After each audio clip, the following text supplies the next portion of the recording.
c'est un très beau millésime. C'est vrai qu'on a vécu dans les quelques petites dernières années les millésimes de 2012-2013 un peu compliqués.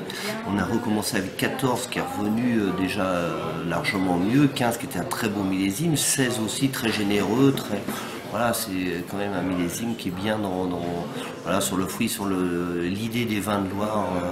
Alors c'est vrai que moi je suis plutôt producteur de vin rouge, donc c'est vrai que je parlerai plutôt de ça, qui sont vraiment sur des belles couleurs, des beaux tanins, des belles choses, quoi.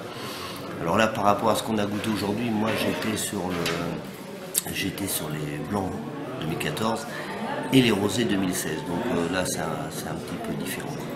Et justement, le Saumur rosé, nouvelle appellation, ça fonctionne? Ah oui, bah ça fonctionne, mais ça fonctionnait déjà, ça s'appelait avant le Cabernet de Saumur, et puis pour homogénéiser un petit peu tout ça, donc voilà, c'est devenu le Cabernet, le Saumur rosé, pardon, qui est fait essentiellement de Cabernet franc. C'est vrai que pour des gens de ma génération, le Cabernet de Saumur ça restera toujours comme ça.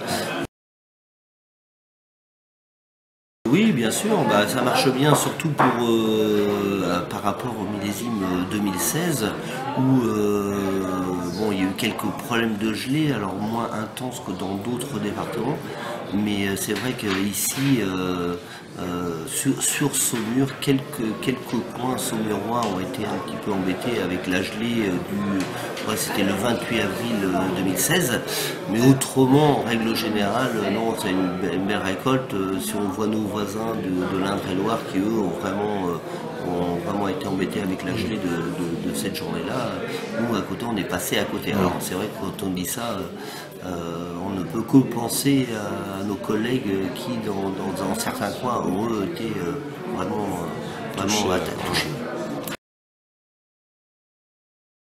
Nous, c'est important en tant que vigneron d'avoir au niveau du Saumurois notre concours qui aujourd'hui est un concours qui est vraiment national, validé et tout ça, qui voilà, pour les 7 appellations de Saumur représente un grand moment, voilà, où donc nous invitons à la dégustation qui se fait vraiment dans les règles de la dégustation des concours nationaux.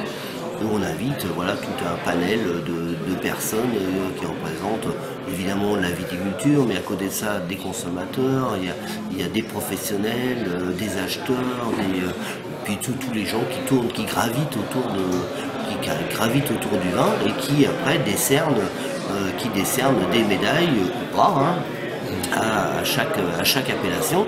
Et celles-ci peuvent très bien servir aujourd'hui commercialement aussi pour les vignerons.